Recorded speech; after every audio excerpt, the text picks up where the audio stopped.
How are you feeling about the consumer and retailers, and are there certain types of retailers that you like better than others? Absolutely. So retail is still strong, but it's a Darwinistic type of situation that we have right now, where the strong are going to get stronger and those that have weak underpinnings are really going to fall off the wayside. We've seen a lot of pickup this week with Macy's and some other dividend-friendly options. However, their core business structure is still poor. So I think that's a very temporary bump. Yeah, some of the dividend payers that we were talking about earlier, Abercrombie, Macy's, American Eagle, but Macy's owns Bloomingdale's too. But American Eagle and Abercrombie go into that mall-based retailer. Yes.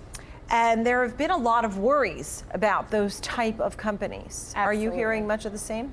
Absolutely. When a company Why is it? like Abercrombie or like American Eagle, and they're strictly mall-based and they really have not developed their online play or anything omnichannel, they really are too late to the ball game. So they are going to continue to dwindle. They also both have large stakes overseas, and they're never prepared for the tariffs. So if we look at someone like Dollar Tree, that really took the last 1, 2, 3, 5 years to prepare for tariffs, they're going to continue to get stronger, whereas Abercrombie, American Eagle fall off. Yeah, it really is a double whammy for retailers because they have to get ahead in the digital world. Right, because everybody's online, you have to compete against the behemoths, coupled with the tariff threat. So you mentioned Dollar Tree as one that you liked and you were bullish on. I also thought it was interesting that you picked something like Nordstrom. Why? Well, Nordstrom is very interesting, and we'd see them decline over the past few years, and even in customer experience, they had been on the decline. It always used to be the most friendly place to shop. You could always bring whatever returns you had, regardless if you bought them at Macy's or at Bloomingdale's, back to Nordstrom, and they would just take them with a smile. That fell by the wayside. However, they have a new concept where they're not actually going to sell anything.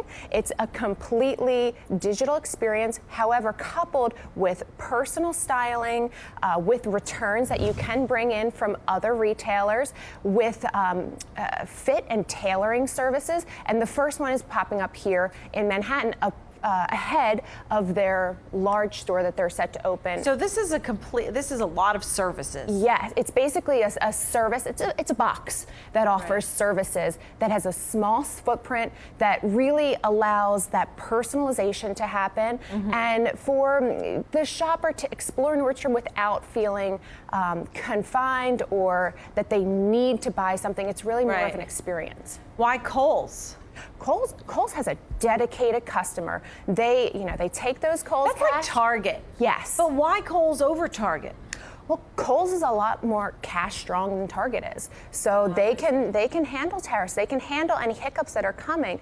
Target has a little bit better reputation. Maybe they have private label that Kohl's doesn't necessarily offer. However, Kohl's also has a partnership with Amazon where you can take your Amazon goods to get returned. So I would like to see some type of merger in the future with Kohl's and Amazon. Oh, that would be interesting. Yeah, because I mean, I think people had a lot of higher hopes for that Amazon presence within Kohl's, that it would give it more of a boost than it has thus far. But maybe in the next 12 months. I mean, there might be something with that. When it comes to the tariffs, I mean, we're hearing things like purses and sneakers, shoes, footwear. Those seem to be the areas that are most at risk, or at risk meaning that the prices will go up for the consumer. Do you think that's what you're seeing, or is there something I'm missing? It really depends on the retailer and how well they've prepared and how they're adapting their supply chain. Many different retailers have taken their production outside of China, or they're ensuring that those tariffs are only applied to early stage production. So the fabric or the stitching, not the finished good, which then makes the tariff less of a play once it gets here to the States. Right, because the fabric doesn't cost as much as the final product, so the tariff will be less as a percentage. When we talk about the trends that we're seeing in retail, as we have back to school, I mean, I know athleisure has been hot, Lululemon, and what are some of the things that you're seeing as a retail expert that, what's hot, what's not?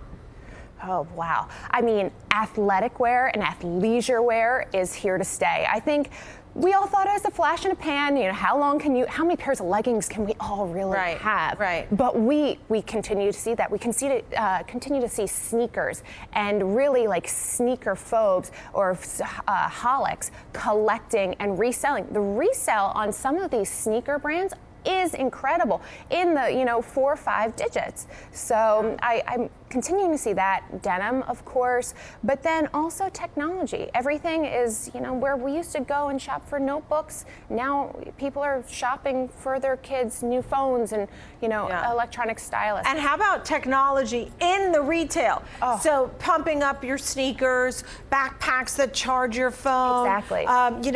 Metal in the clothing. I mean, we're really bringing technology with retail together. I think that's true. Mm-hmm. Last thought? I mean, I'm still positive on retail. I don't want to hear the negative Nellies. It's just the independent picks. Negative Nellies, go home. Yes. Erin's not listening to you. Erin Sykes, founder of Strike Style Retail Consultancy. It's nice to see you. Nice Thanks to for see being you. on the show.